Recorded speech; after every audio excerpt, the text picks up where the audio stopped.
وصلني أغلى عسل بالعالم. تعالوا نسوي انبوكسنج. ولو هو أنا فاتحته بعد، شنو انبوكسنج أصلا.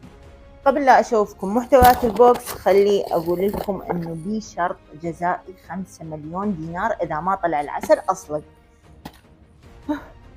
ومن ضمن محتويات البوكس هاي العلبة. طبعا هاي العلبة كانت مليانة، بس تعرفون نزلت بالانستغرام انه اني احتاج شخص عنده جرثومة معدة حتى نجرب هذا العلاج، وفعلا طلع علاج فعال 100%. جرثومة المعدة والقولون همينة، يعني منا وغدا تحتار اكل فلافل ايش قد نفسه. بعدين اقول لكم اسم العسل حتى تبحثون عنه، او صدق اني كاتبته جوا اسمه. اما العلبة الثانية هي تحتوي على مساقيل مسقولات. هاي مفيدة كلش لالتهاب البلعوم. تعالوا هنا شوفوا لي الفخامة، شوفوا لي التغليف ايش قد حلو.